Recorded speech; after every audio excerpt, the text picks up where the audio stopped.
Good late afternoon, ladies and gentlemen. Welcome again to Lounging with Lisa, the video series that has me lounging while coming at you with thoughts of the day. Babel Fish is going, Judith M. Villeneuve, Maine, is going to be calling here shortly. But I thought, meanwhile, I normally do these after the live gig videos from a regular chair, not the buddy bench. So I'll sit up here. I'm going to go ahead. Oh, Judy needs my phone number. I'm going to pause. Okay, I'm going to go ahead and name the loungers of the week, or the lounger of the week, and I'm going to name everyone who came to the live gig. I missed one person. I always feel terrible when that happens, and Judy will call in at some point, and if she does, when she does, I'll pause and talk to her for a minute, and then unpause, and we'll get going. So, thank you everyone for coming to the live gig today. It was really nice. It was fun to have the organic neighbor here in person. Watcher, Vesper, Jeremy, Batty, Pat Hacker, Nicholas, Jim, Babel Fish, Kathleen, Kate, 123, Robin in person, Joy Fold, who was the winner of the bonus question, by the way, Mark Damon, RB, Sweet Grandma, Riley, Denise, Cindy, Jilly Love, and Smitty. Here comes Zoe. And I did not see Janet Carpenter drop in. She came in and said hello. I think she said from Oregon. I could be mistaken. But if that ever happens, just say hello again because I miss you. I might put a particular moderator in charge of keeping an eye on new people coming to the lounge. I might put Nicholas in charge of that. Nicholas is the lounger of the week, speaking of which, and here's why. Nicholas Miller. Nicholas is just so darn loyal and on time, always. Totally snackish and an asset to humanity in general. He's clever, funny, anti-war, wants the best for US of A citizens. He's also encouraging and helpful. And here is that phone call. I'm going to pause. That's the loungers and whatnot. I just thought I'd combine it all into one video. Hold. Okay, I have a very special treat. It's Judith M. Villeneuve, Maine. She's on the line right now. She's on speakerphone. She goes by Babel Fish, but she does not mind my outing her as Judith M. Villeneuve, Maine. And Judy, I thought of something a little bit ago. We are just about 3 months away from us knowing each other for 5 years because we met in 2014 after I had just returned from the Zappa Play Zappa concert, if I'm not mistaken. And that's how we bonded. Take it away. Say hello. Hi everybody. It's me, Babel Fish, a.k.a. Judith M. Villeneuve, Maine. I'm very excited to finally get this chance. We've been talking about this for a long time, right, Lisa? Yes, because you were lounger like several weeks ago. Yeah. Several weeks ago. Yeah, I can't believe we've known each other for 5 years. I know, it's crazy. It's like so much shorter. You've lived through it all. I have. Remember how we met? Yeah, through Richard, wasn't it? Through Richard. Yeah, Richard Hallis posted something about who, I don't know, was it something like who's your favorite musician or I don't know. Anyway, I had put down Frank Zappa and you said, I love Frank Zappa or Live I for live him. for Frank Zappa. Right. Something. Yes. And I probably mentioned I was either going to the concert or had returned. Isn't that crazy? So then, Judith M. Villeneuve, Maine has actually been here twice. And, well, both times you were kind of spoiled. But tell the loungers about how Mother, I'll give a background. She was, on her way to a wedding, wasn't it? Yeah, something like that. So, I showed up with my 2 children. No. The first time you were alone. Before then. Yeah. So that time I was just visiting other family in Pennsylvania because, as everybody knows, I'm sure, I'm also a Western Pennsylvania girl, just like Lisa. That was another thing we bonded over, right, Lisa? Yes, because she's from Pittsburgh originally, and they came up to Conneaut Lake Park. Yeah, and so when I found out that Lisa was from Conneaut Lake, I said, oh my gosh, my friends and I used to drive up there to go to the amusement park and go swimming in the lake, and I have really fond memories of going up there with my boyfriend. And yes, you necked the whole time, and you never really concentrated. Right. And Judy was a really good girl as well. Like, she was very innocent. Big Catholic girl. Yes. So necking was the big thing, and that was it. I remember a sucking face with my boyfriend the whole time. I can't really remember the beautiful scenery, the beautiful lake, the great amusement park. It was the hormones. I blamed the hormones. Yes. But that's pretty funny.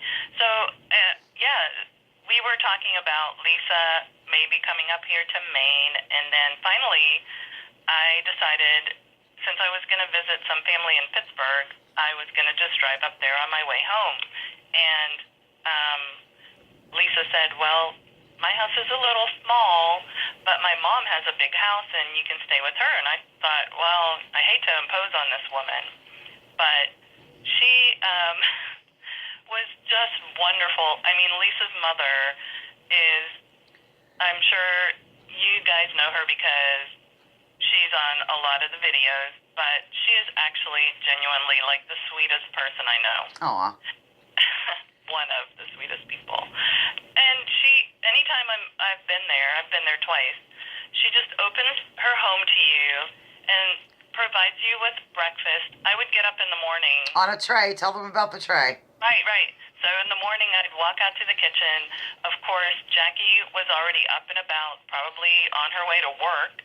And on a tray, she would lay out like breakfast items, like several different kinds of cereal, a bowl, a spoon, a cup, and then there would be coffee in the coffee maker, of course. And she was just like, it was like a bed and breakfast, but much better. The continental breakfast deal. Mother is totally into those trays. It's hilarious. We tease her all the time. She insists, like, whenever Joel's little grandchildren come over, and they're so good, Mother lives for them because they are really good, well-behaved. If not, Justin would have something to say about it. But anyhow, she always makes them, even if they're just getting a piece of dessert, she puts it on this darn tray for them. But, yeah, she's a tray woman entirely because she shakes a little bit now, Mom does. You know, she is 92. Well, how old is she, Lisa? 92. Oh, my goodness. Yes. And you know what? I love trays. Trays make everything seem more special. They do, kind of. You know, when you're carrying something like a drink for somebody, if you put it on a tray, it just makes it more festive. I never thought of that. And I'm using a little tray I got for 30 cents that's magnetic to put my lounging cover sheet and the press light thing on. I've been holding it up that way lately. It does kind of jazz it up. Oh my God. Jazz it up. Mother's rubbing off on us. So then Judy came again with her two kids who are delightful, I might add. Benjamin. Thank you. Wasn't he just like newlywed or something? And yeah. Came with you and they had the premature baby, Flossie.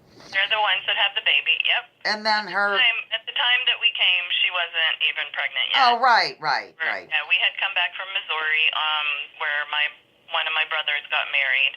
And again, her mother was like, yeah, sure, you and your two kids have to stay at my house. And it was great. And I was like, whatever you do, don't trouble yourself over breakfast. She was in a panic because she didn't have breakfast. She had provided us with a dozen wonderful donuts. They were the best donuts. And she flew down to the Golden Dawn to get those because she was in a panic because she didn't have anything.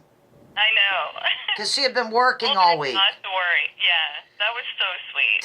Did they sleep in the pad or what? I don't remember that part. Yeah, they did. They slept on the love seat and the couch in the pad, and they had so much fun. They are still talking about it to this day. How sweet. I didn't even mention your daughter's name is Casey. Casey is my daughter. When my daughter and my son walked into your mom's bedroom, because she was already in bed when we got there, pretty late. Yeah. My kids are still laughing about this, and your mom is wonderful, but she didn't have her glasses on, and my kids walked in, and my daughter was wearing a baseball cap. She has really long hair, but her baseball cap had hit her hair, and the two kids walked in, and your mother looked up and said, I thought you had a daughter. Oh, my goodness. That is hilarious. Casey still cracks up about that. Another gently lounging in the bed. Yeah. Oh, that's funny. No, but she's great. And your mom is also great to talk to. She's a great conversationalist, just sharp as a whip. I love her. I love her more than I love you, Lisa. And you know I love you a lot. Most people do love Mother more than they love me, hon. But you lost your mom. She was, like, really young when she passed. Yeah. When my mom passed away when I was 26 and my mom was 53. Wow. So I kind of always have, like, if I meet a nice mother of one of my friends, I tend to kind of, want to be adopted. Exactly. Well, Mother lives for you, as you know, and so she has adopted you. We're almost to 10 minutes, but we can go to 11 because I read the stuff before, the Lounger of the Week and all that. Okay, well, I just just want to say one more thing Okay. about Lisa, about you. Okay. I really just want to thank you for all the times that you helped me through some really hard, and I mean this sincerely, Lisa. You've helped me through some very hard times in my life. I won't go into details, but when we first started talking, you remember what my family was going through, right? Oh, yeah, yeah. And I was able to. You would check in on me every day, and you would say, "I'm just checking in on you in a gentlemanly fashion." Right, I have to tell that story to the lounge sometime. They'll have to remind me about the gentlemanly fashion. Oh my God. And she thought, what have I gotten myself into? We were going through some really horrible times in my family, and just having you check in every day meant the world to me. And then when I went through that really hard time with Casey, you pretty much saved my sanity, if not my life. Wow, geez, that really is moving. Wow. I know. Thank you. I really appreciate it, and I wanted all the loungers to know that you're a true friend and a wonderful person. Oh, thank you so much, my dear. Now, am I friendly enough that you can do my closing, or don't you have it memorized? Oh, let me try. Okay. Give up your political identity. Okay, let me start it, and then I'll pause, and you can do it. Okay. Thank you for Lounging with Lisa, the video series that has me lounging and coming at you with thoughts of the day. Please join me, join others. In giving up your... Drop your political identity. Yes. And focus on the issues. Yes, and leave labels at the... Leave labels at the door. Research before... Before you judge. Yes. And I think that's all. Remember that war is a racket. War is a racket. Don't take my word for it. Check out General Smedley Butler and what he had to say. Excellent, Judy. I'm going to shut off the phone recording device, but stay on the line, please. Okay. Okay. Signing off. Right. Thank you for Bye, listening. everybody.